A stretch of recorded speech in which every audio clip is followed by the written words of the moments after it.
નમસ્કાર, ક્રાઇમ આવાજ ન્યૂઝમાં તમારું સ્વાગત છે. હું છું તમારી સાથે તમારો નાનજી ઠાકોર. આજે આપણે આવ્યા છીએ સમિત તાલુકાના ગોચનાથ ગામે. ત્યાં માટીનું ખોદાણ થયું છે, ગેરકાયદેસર ખોદાણ થયું છે અને ત્યાંના જે સ્થાનિક લોકો છે તેના દ્વારા જે ફરિયાદો કરવામાં આવી છે. તો આપણે પ્રથમ તો તેમને સવાલ કરીશું કે શું હતું, શું તમારા ગામમાં શું કઈ રીતે આ બધું બન્યું છે?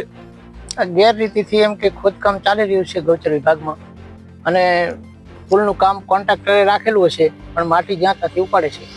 કયા સર્વે નંબરમાં મંજૂરી લીધી છે આ લોકોએ? 1011 અને ખોદકામ કઈ કઈ જગ્યાએ કરવામાં આવ્યું? 518 છે ગૌચર છે, એમાં ખોદકામ કરવામાં આવ્યું છે. અચ્છા, તમે પંચાયતમાં સભ્ય છો કે શું છે? ના, હું માજી સરપંચ છું. માજી સરપંચ છો. આપણે બીજા એક જાગૃત નાગરિક છે, તેમણે ફરિયાદ કરી છે. તેમને સવાલ કરીશું કે તમે જે ફરિયાદ કરી છે એ કઈ રીતે કરી છે, શું છે ફરિયાદ? એ કરી સાહેબ કરી છે કે અગાઉ આના માટે કેસ થયેલો અને એક જગ્યાએ ગેરકાયદેસર બરાબર, અને જ્યાં મંજૂરી આલી છે એ લોકોની ખોદકામ એક પણ જીસીબી નો પાવડર લીધેલ નથી. અચ્છા, એટલે બીજી જગ્યાએથી બીજી જગ્યાએ અને આ લોકોએ પાણી દ્વારા બોર કરીને ભેળસેળ બધી કલાક છે કે મિલી ભગત ચાલુ રહે. અચ્છા, કોન્ટ્રાક્ટર કઈક તમારી જોડે આવ્યો હતો અને કઈક પૈસાની લેવડ દેવાની કઈક વાત હતી? હા, કોન્ટ્રાક્ટર મારી જોડે આવ્યો હતો કે તમે અરજી ખેંચી લો અને તમે આટલું બધું ના કરશો, હું પછી એની લેતી રીતના આપણે તમને બધું પૂરું કરી નાખો. પણ હું જાગૃત નાગરિક, હું કોઈનો રૂપિયો ખાતો ને ગોચર માટે હું ગમે ત્યારે જાગૃત રહીશ. ક્યાં ક્યાં રજૂઆત કરી છે તમે? રજૂઆત તો કરી પહેલી સીએમ ને, પછી કલેક્ટર ને, ખાન ખનીજ અને પોલિટિશિયન. આપણી સાથે છે દાદાને પૂછશું કે દાદા, તમારું જે ગૌચર અને સરકારી જમીન છે એ ખોદાણી, એ બાબતે તમે શું કહેવા માંગો છો?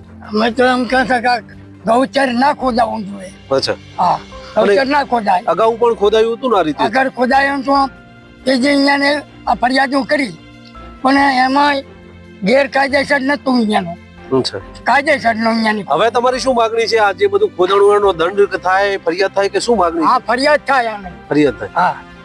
આપણી સાથે બીજા દાદા છે, ભૂપતભાઈ એમનું નામ છે. એમને પણ પૂછીશું કે તમારા ગામનું જે ગૌચર અને સરકારી જમીન જે ખોદાણી એ બાબતે શું કહેવા માંગો છો? હા, ખોટી ખોદાણી માગણી કરી ખોદી બીજો ખોદી. અચ્છા, એટલે બીજો સર્વે નંબર ખોદાણો? હા, બીજે ખોદાનો. તો તમારું શું ફરિયાદ થાય એ બાબતની માગણી છે કે પછી? અમારે કે ફરિયાદ તો થાય જ ને સાહેબ. ભરતભાઈ છે, ભરતભાઈને પણ પૂછીશું કે તમારા ગામમાં જે ગૌચર અને સરકારી જમીન જે ખોદાઈ રહી છે એ જે ખોદવાનો જે સર્વે નંબર છે એ અલગ જગ્યાએ છે ને અલગ જગ્યાએ ખોદી છે, શું છે ભરતભાઈ? આ ગૌચરની 518 ની જમીન છે. અગાઉ જે જગ્યામાં અગાઉ કેસ થયેલો છે ને એ જ જગ્યાએ અત્યારે હાલ ગારેલું છે. તો એમના ઉપર કાયદેસર ખનીજ ખાતાવાને એમને કેસ કરવો પડે. અગાઉ કેસ કરેલો તો આ ગૌચરની માટી ખોદી એમના પર કેસ થવો જ પડે. અને આ માટી ક્યાં લઈ જાય છે? માટી બનાસ નદીમાં ડાયવર્જન થયેલું છે. 8 કરોડ રૂપિયાનું ડાયવર્જન છે, એ વાતો કરે છે. અને એમાં બધી માટી અહીંયા નાખી છે. બધી માટી અત્યારે હાલ પ્રૂફ બનાસ નદી અહીંયા ડાયવર્જનમાં પડી જ છે. તો આ હતા આપણી સાથે ગોચનાથના વતનીઓ છે. તેઓ જાગૃત નાગરિક છે અને ખાણ ખનીજમાં ગાંધીનગર અને પાટણ ખાતે રજૂઆત પણ કરી છે. બનાસ નદીનો જે પુલ બની રહ્યો છે તેને જે કોન્ટ્રાક્ટર છે તેને ટેન્ડર આપવામાં આવ્યું છે, પરંતુ જે માટી ખોદવાની છે એ જગ્યાએ ખોદતો નથી અને અન્ય જગ્યાએ માટીનું ખોદાણ થતા જાગૃત નાગરિક દ્વારા ફરિયાદ કરવામાં આવી છે અને તપાસ કરવામાં આવે તેવી માગણી કરવામાં આવી રહી છે. આવી ગયા છીએ ગોચનાથ ગામે અને સર્વે નંબર છે 518. આ સર્વે નંબર ગૌચર છે, સરકારી છે, ગામ લોકોનું કહેવું છે. અને જે સરકારી જમીન હતી એમાં મંજૂરી આ લોકોએ માગી હતી અને અહીંયા જે કેમેરામેનને હું કહીશ કે એ દ્રશ્યો બતાવશે કે જ્યાં ખોદાણ થયું છે સરકારી જમીનમાં. પ્રથમ તો એ દ્રશ્ય બતાવો તમે. આ તમે સામે જોઈ રહ્યા છો એ સર્વે નંબર ગૌચર સરકારી 518. આ જે ખોદકામ થયેલું છે એ સરકારી જમીન ઉપર થયેલું છે. આ પાણીના જીસીબી કરીને પાણી કરી બધા જો ડાયવર્જન કરી. ભરતભાઈને પૂછીશું કે આપણે ઉભા સર્વે નંબર કયો છે? 518. 518 એટલે સરકારી છે કે ગૌચર છે? સરકારી ગૌચર. તો પછી આ લોકોએ અહીંયા ખોદાણ કામ કર્યું છે તો મંજૂરી ક્યાં હતી? મંજૂરી 1011 સર્વે નંબર. એ ગામનો તળાવમાં પાણી ભરેલું છે. અચ્છા, અહીંયા તો કોઈ જગ્યા છે નહીં. બરાબર. તો આ પાણી કેમ આ ડાયવર્જન આપ્યું છે પાણીનું, એ શું છે? આ પાણી આગળ ગારી પેલું મોટું ખોદી નાખ્યું. જુઓ તમે, આ બધી પારથી માટી લઈ રસ્તો બનાવ્યો, પછી ઓલી બાજુ પાણી ભરેલું છે અને જીસીબી દ્વારા હિટાચી દ્વારા પાણી ભરી અને જે ખોદ્યું છે એ દબાવવાની કોશિશ કરે. ખનીજ ખાતાવાળા પોલીસ આ બધી આમાં ઇન્વોલ્વ છે. અચ્છા, તમે કેટલા દિવસ ત્યાં ફરિયાદ કરે, લેખિતમાં ફરિયાદ કર્યા ભાઈએ? એ મામલતદારમાં આલ્યું, પ્રાંતમાં કેટલા દિવસ થયા? 10 દિવસ થયા. તો 10 દિવસ પછી આ લોકો ખોદતા હતા તો કોઈ સરકારી તંત્રના એ જવાબદાર કર્મચારીઓ આવ્યા હતા કે નથી આવ્યા? કોઈ નતું. એ તો ધમકીઓ આલે કે તમે આ નીકળજો ને કે હાથ પગ ભાગી નાખશો. કોણ કોણ ધમકી આપે છે? જી હિટાચી વાળા ડમ્પર વાળા કે માથે ચડાવી નાખશું. કોન્ટ્રાક્ટર દ્વારા જે ફરિયાદી છે તેને ધમકીઓ આપવામાં આવી રહી છે એવું કહેવું છે. 10 દિવસથી ફરિયાદ કરી છે છતાં પણ એ સરકારી તંત્રના એ કર્મચારીઓ હજી સુધી આવ્યા નથી. આપણે ફરિયાદીને જ સીધો સવાલ કરીશું. તમે જે આ ફરિયાદ કરી કેટલો સમય થયો? આના સાહેબ 10 દિવસ થઈ ગયા. તો પછી અત્યાર સુધી કોઈ આવ્યું નથી? ના, કોઈ આવ્યું નહીં. તમને કોઈ ફોન કે એવું કહે? ના ફોન, ના કોઈ દ્વારા કોઈ ચીજ. તમને ધમકીઓ કોની આવે છે? ધમકીઓ કે તમે અરજી ખેંચી લો, નામ કરી નાખો ને તેમ બધું કે. કોણ કહે છે? બધા લોકો એમ. અચ્છા, એટલે કોન્ટ્રાક્ટર દ્વારા, કોન્ટ્રાક્ટરના માણસો દ્વારા. માણસો દ્વારા. અચ્છા, તો અત્યાર સુધી કોઈ આવ્યું જ નથી આવ્યું. આપણે દાદાને પણ સીધો સવાલ કરીશું. દાદા, આ સર્વે નંબર, તમે તો જૂના માણસ છો, આ સરકારી જમીન છે. સરકારી જમીન છે. સાહેબ, સરકારી આમ તો ખરેખર તો આ જમીન ઉપર ના ખોદાય, કારણ કે જે સર્વે, પશુપાલનનું છે. અચ્છા, ગૌચર છે એટલે આ માટે. ગૌચર છે. બરાબર. હા. 10 દિવસ ફરિયાદ કરે છે હા, બરાબર. છે. હા, છે. તો હવે હાલ સરકારી તંત્ર તો આવતું નથી, તો હવે શું કરશો તમે? હવે અમે તો બહુ કીધું અને હવે આ લોકો માનતા નથી.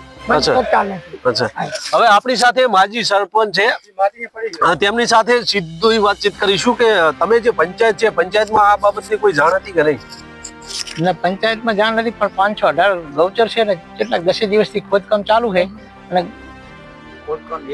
એમને, તમે તો અહીંયા માજી સરપંચ છો, તમારા ગામમાં જ્યારે આવી જમીનો ઉપર ખોદાતું હોય ત્યારે તમારી પંચાયતને પણ જવાબદારી છે કે એ બધું અટકાવવું જોઈએ, તો તમને કેમ અટકાવ્યું નહીં? જાગૃત નાગરિકે ફરિયાદ કરી છે. જાગૃત નાગરિકે ફરિયાદ કરી, પણ અમારી હલચલ હોતી નહીં. નાઇટમાં આ બધું ખોદાતું હોય, રાત્રે ખોદાતું? રાત્રે ખોદાતું હોય ને લાઇટું થતી હોય એટલે ગામ લોકો બહુ ને અવર રાત્રે હોય નહીં, આપડા કઈ ધ્યાને આવતું ના. પંચાયતની જવાબદારી હોય છે અને પંચાયત દ્વારા જ્યારે આવું ખોદાણ કામનું ધ્યાને આવે ત્યારે ઠરાવ કરી અને કલેક્ટરને અથવા તો ખાણ ખનીજને તમે લેખિતમાં આપી શકો છો. તો પછી તમારા સરપંચે કેમ અત્યાર સુધી આવી કાર્યવાહી નથી કરી? સરપંચ તલાટીને હું ઠરાવ કર્યો છે, પણ એ કોઈ ગામ તળાવનો કર્યો છે, ત્યાં પણ પાણી માટે લેવી જગ્યા નથી. કોન્ટ્રાક્ટરે પણ એ તો માટી ખોદવાનો ઠરાવ કર્યો, પણ આ જે ગેરકાયદેસર ખોદાણું એ બાબતે કોઈ કાર્યવાહી માટે કોઈ રજૂઆત કરી ના, ગામ લોકોએ કોઈ રજૂઆત નથી કરી? હા.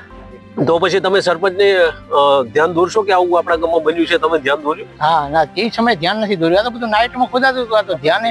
હા, એમને તો ધ્યાને હોય જ નહીં. સરપંચને ધ્યાને છે? હા, ધ્યાને. માજી સરપંચનું કહેવું છે કે સ્થાનિક સરપંચ છે, એને આ બાબતની જાણ છે, છતાં પણ અત્યાર સુધી કોઈ કાર્યવાહી કરવામાં આવી નથી. ત્યારે સવાલો એ ઉભા થાય છે કે કદાચ આ મિલાપીપણાથી આ બધું ખોદકામ થયું હોય, બરાબર ને? ભાઈ, આપણે એમને સીધો સવાલ કરીશું, કેટલા સમયથી આ માટી ખોદાતી હતી? આ તો 1 મહિના ખોદાય છે. 1 મહિનાથી ખોદાય છે? પણ કોઈ કાંઈ કીધું જ નથી. અચ્છા. કોઈ બધા શું આ અમારે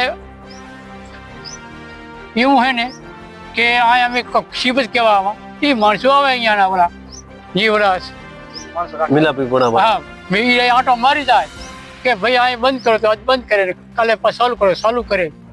અને અમે કઈ શું કેમ ખોદો હો કે ભાઈ કે નદીમાં લઈ જાવી છે. નદીમાં લઈ જવી? કોન્ટ્રાક્ટર લઈ ગયો? હા, એ લઈ ગયા બધા.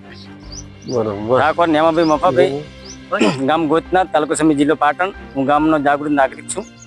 હું આ કામ 1 મહિનાથી ચાલુ છે, પણ મને ધાનમાં 15 થી 10 દિવસથી મને ખબર પડી, બરાબર. પછી મેં અરજી કરી, અને તો છતાં તંત્ર હજુ ઘરમાં છે, હજુ કોઈ જાગૃત થતું નથી, બરાબર. અને તો છતાં આના ગોચરની જમીન છે અને તંત્રની મિલી ભગત છે, અને ખનિજ ખાતામાં મેં અરજી કરેલ છે, અને એ લોકો આવતા નથી. અને અહીંયાને આના માથે કાયદેસરની કાર્યવાહી થવી પડે. અને અગાઉ આના જગ્યાએ કેસ થયેલો છે, અને એના માથે કેસ થવો જ પડે ફરજિયાત. મારું નામ ઠાકોર ભરતજી બચુજી, ગોટનાથ. હું ગામનો જાગૃત નાગરિક છું, અને 518 સર્વે નંબર ગોચરનો છે. અગાઉ આ જમીન પર કેસ થયેલ છે, તો અત્યારે હજી કોન્ટ્રાક્ટર લઈ ગયેલો આની માટી બનાસ નદીના ડાયવર્ઝન વાપરેલ છે. અને રજૂઆત મામલતદારને, પ્રાંતને, પોલીસ સ્ટેશન, ખનીજ ખાતામાં, કલેક્ટરમાં, સીએમ સાહેબને બધાને રજૂઆત કરેલી છે. અત્યારે હાલ સુધી તંત્ર ઊંઘતું જ છે. ક્યાંક ને ક્યાંક ગામના પંચાયતના અમને ઠરાવ ઇન્વોલ્વ છે, અને ખનીજ ખાતાવાળાને હપ્તા આલે છે. કોન્ટ્રાક્ટર બીજા ક્યાંક તમારે જ્યાં જાવ એ જાઓ, આ બંધ કરાવવા છે, તમારા હાથ પગ ભાગી નાખશે, આવી ધમકી આલે છે.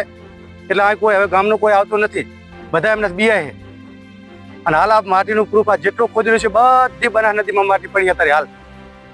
પાણી ભલે આઈનું માપે અને તાય માપશે એટલે માટીનું બધું જેટલી માટી લીધી બધું આવી જશે અને આ ખોદીને આના સેમ્પલ લઈ અને એની લેબોરેટરી કરે અને તો એ માટીનું કમ્પ્લીટ આવી જશે અને આના ઉપર કાયદેસર ફરિયાદ થવી પડે આવી અમારી ગામની રજૂઆત છે. ગૌચર ખોદાતું જ નથી અને આ તારી જીસીબી થી ખોદી અને આ જે પેલી માટી લીધી માટી લઈ અને પછી આ પાણી ભરાયું અને દબાવવા આ ષડયંત્ર માટી ખોદી અને દબાવવાનો પ્રયત્ન કરે છે. એટલે ક્યાંક ને ક્યાંક ખનિજ ખાતાવાળા અમને ભેરા રહીને જ કરાયું કે તમે પાણી ભરી નાખો એટલે અમને પાણી ભરી નાખ્યું કાલ સુધી કરતો